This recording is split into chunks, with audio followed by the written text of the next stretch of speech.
Hi friends, welcome to Aachi's scookworld. ഞാൻ ഇന്ന് തയ്യാറാക്കുന്നത് പാൽപ്പൊടി വെച്ചിട്ടുള്ള രസ്മലായി ആണ്. പാൽപ്പൊടിയും മുട്ടയുടെ വെള്ളയും ചേർത്തിട്ടുള്ള ഒരു ഈസി റെസിപ്പിയാണിത്. അപ്പോൾ നമുക്ക് പെട്ടെന്ന് തന്നെ വീഡിയോയിലോട്ട് പോകാം. അതിനു മുമ്പായിട്ട് എൻ്റെ ഈ ചാനൽ ഇതുവരെയും സബ്സ്ക്രൈബ് ചെയ്യാത്ത കൂട്ടുകാരുണ്ടെങ്കിൽ തീർച്ചയായിട്ടും സബ്സ്ക്രൈബ് ചെയ്യുക. അതിൻ്റെ കൂടെയുള്ള നോട്ടിഫിക്കേഷൻ ബെല്ലും കൂടെ ക്ലിക്ക് ചെയ്യാൻ മറക്കണ്ട. എൻ്റെ ഈ വീഡിയോ ഇഷ്ടപ്പെട്ടാൽ ലൈക്ക് ചെയ്യുക, ഇഷ്ടപ്പെട്ടില്ലെങ്കിൽ ഡിസ്ലൈക്ക് ചെയ്യുക. നിങ്ങളുടെ വിലയേറിയ കമൻസും സജഷൻസും താഴെയുള്ള കമൻറ്റ് ബോക്സിൽ ഇടാൻ മറക്കണ്ട. അപ്പോൾ വരൂ, നമുക്ക് വീഡിയോയിലോട്ട് പോകാം.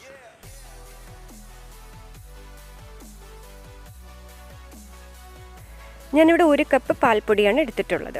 ഈ കപ്പ് അളവിനാണ് ഞാൻ പറയുന്നത്. അപ്പോൾ 1 കപ്പ് പാൽപ്പൊടി, അതേപോലെ 1 മുട്ടയുടെ വെള്ള, പിന്നെ 1/2 ടീസ്പൂൺ ബേക്കിംഗ് പൗഡർ.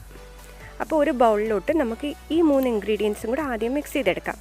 പാൽപ്പൊടിയും മുട്ടയുടെ വെള്ളയും ബേക്കിംഗ് പൗഡറും. പാൽപ്പൊടിയിലൊരു ചെറിയ മധുരം ഉണ്ടല്ലോ, അതുകൊണ്ട് ഇതിൽ ഇനി സെപ്പറേറ്റ് മധുരം ഇട്ട് കൊടുക്കേണ്ട ആവശ്യമില്ല. ഇല്ല, മധുരം വേണമെന്നുള്ളവർക്ക് പഞ്ചസാര പൊടിച്ച് മാത്രമേ ഇതിലോട്ട് ചേർത്ത് കൊടുക്കാവുള്ളൂ. ഇത് 3 ഇൻഗ്രീഡിയൻസും കൂടി ചേർത്ത് കൊടുത്തിട്ട് നമുക്കിത് നന്നായിട്ട് കുഴച്ചെടുക്കാം. ഈ മുട്ടയുടെ വെള്ള മതിയാവും ഇത് നന്നായിട്ട് കുഴച്ചെടുക്കാനായിട്ട്. അപ്പം നല്ല രീതിയിൽ കുഴച്ച് നമുക്ക് ഒരു നല്ല സോഫ്റ്റ് ഡൗ പോലെ ആക്കാം. ഒരു പക്ഷേ ഒട്ടലുണ്ടെങ്കിൽ ഒരല്പം എണ്ണ ഒഴിച്ചു കൊടുക്കാം. ഇനി ഇതിന് നമുക്ക് കൈയുടെ വെള്ളയിൽ വെച്ചിട്ട് ഒന്ന് റൗണ്ട് ചെയ്ത് ബോൾ പോലെ ആക്കിയിട്ട് കൈ വെച്ചൊന്ന് പരത്തിയെടുക്കാം. ചെറിയ ചെറിയ ബോൾസ് ഉണ്ടാക്കി പരത്തിയെടുത്താൽ മതി. പ്രത്യേകം ശ്രദ്ധിക്കുക, കൈവെള്ളയിൽ എണ്ണ തേച്ചിട്ട് വേണം ഇത് ബോൾസ് ആക്കാൻ, ഇല്ലെങ്കിൽ കയ്യിൽ ഒട്ടിപ്പിടിക്കാൻ ചാൻസ് ഉണ്ട്. അപ്പോൾ ഇതേപോലെ നമുക്ക് ഇതെല്ലാം കണ്ടോ, ബോൾസ് ഞാൻ തയ്യാറാക്കി വെച്ചിട്ടുണ്ട്. ചെറിയ ബോൾസ് മതി കേട്ടോ, ഒരുപാട് വലുപ്പത്തിന് എടുക്കണ്ട, കാരണം ഇത് വെന്ത് വരുമ്പോൾ സൈസ് വലുതാവും. പിന്നെ വേണ്ടത്, ഞാനിവിടെ 1/2 ലിറ്റർ പാലെടുത്തിട്ടുണ്ട്. നല്ല ഫുൾ ഫാറ്റ് പാലെടുത്തിട്ടുണ്ട്. അതേപോലെ 1 കപ്പ് പഞ്ചസാര, പാൽപ്പൊടി എടുത്ത അതേ കപ്പിൽ ആണ് അളവ് പഞ്ചസാര എടുത്തിരിക്കുന്നത്. പിന്നെ 1 നുള്ള് ഏലക്കപ്പൊടി എടുത്തിട്ടുണ്ട്. ഇനി നമുക്ക് ഒരു പാത്രം, ഒരു കടായി വെച്ചിട്ട് അല്ലെങ്കിൽ ഒരു സോസ് പാനോ വെച്ചിട്ട് നമുക്ക് ആ ഒരു 1/2 ലിറ്റർ പാല് ഇതിലോട്ട് ഒഴിച്ചു കൊടുക്കാം. പാലും പഞ്ചസാരയും കൂടെ ചേർത്ത് കൊടുക്കാം. ഇപ്പോൾ 1 കപ്പ് അളവിനാണ് ഞാൻ പഞ്ചസാര എടുത്തതെന്ന് പറഞ്ഞല്ലോ. ഇപ്പോൾ ഇത് നല്ലൊരു മധുരം കാണും ഈ 1 കപ്പ് പഞ്ചസാര ഇട്ടാൽ. നിങ്ങൾക്ക് 1 കപ്പ് എന്നുള്ളത് 1/2 കപ്പ് പഞ്ചസാര ഇട്ടാലും മതി, വളരെ മധുരം കുറച്ച് മതിയെങ്കിൽ. എന്നിട്ട് ഇത് നന്നായിട്ട് ഒന്ന് ഇളക്കി കൊടുത്ത് ചെറിയതായിട്ട് പാലൊന്ന് തിളച്ച് വരുമ്പോൾ അതിലോട്ട് നമുക്ക് ഈ ഏലക്കപ്പൊടി ഇട്ട് കൊടുക്കാം. എന്നിട്ട് ഇത് നന്നായിട്ട് ഇളക്കി കൊടുക്കുക.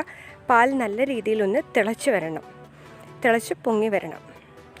പാൽ ഇതേപോലെ തിളച്ച് വരുമ്പോഴത്തേക്ക് നമുക്ക് അതിലോട്ട് നമ്മൾ തയ്യാറാക്കി വെച്ചിരിക്കുന്ന ബോൾസ് ഇട്ട് കൊടുക്കാം.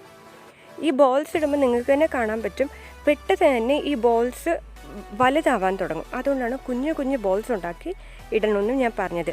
ഇത് വെന്ത് വരുന്തോറും ഈ ബോൾസിൻ്റെ സൈസ് വലുതാവാനായിട്ട് തുടങ്ങും. അപ്പോൾ ഇതേപോലെ നമുക്ക് എല്ലാ ബോൾസും അതിൻ്റെ അകത്ത് ഇട്ട് കൊടുക്കാം. ഇനി ഇതിൻ്റെ അകത്ത് ഞാൻ നെയ്യോ ഒന്നും ചേർത്തിട്ടില്ല. അതേസമയം ചില ആൾക്കാർ ഇത് ഉണ്ടാക്കുമ്പോഴത്തേക്കും അവർ ഈ പാലിലോട്ട് 1 ടീസ്പൂൺ നെയ്യ് ചേർക്കുന്നുണ്ട്. അങ്ങനെ നെയ്യും കൂടെ വേണം എന്നുള്ളവർക്ക് നെയ്യ് ചേർത്ത് കൊടുക്കാം.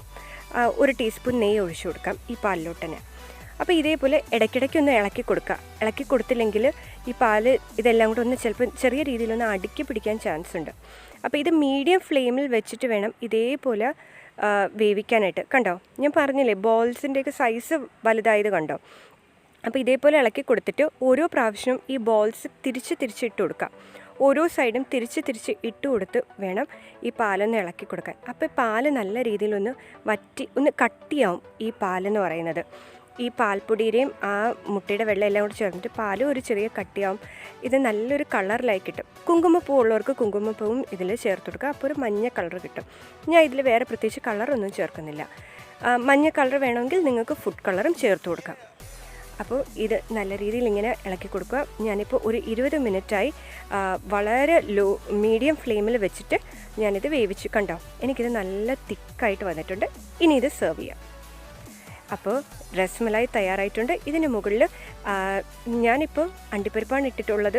ചെറിയ പീസുകളാക്കിയിട്ട് നിങ്ങൾക്ക് ബദാമോ പിസ്തയോ ഉണ്ടെങ്കിൽ അതിട്ട് കൊടുക്കാം. അപ്പോൾ നിങ്ങൾ തീർച്ചയായിട്ടും എല്ലാവരും ഒന്ന് ട്രൈ ചെയ്ത് നോക്കുക. ഈ റെസിപ്പിയുടെ ഇൻഗ്രീഡിയൻസും ചെയ്യേണ്ട മെത്തേഡും ഡിസ്ക്രിപ്ഷൻ ബോക്സിലുണ്ട്. എൻ്റെ ഫേസ്ബുക്ക് പേജും ഇൻസ്റ്റാഗ്രാം പേജും ഫോളോ ചെയ്യാനും മറക്കണ്ട. അപ്പം നാളെ ഒരു അടുത്ത വീഡിയോ ആയിട്ട് വരാം. Till then, bye bye.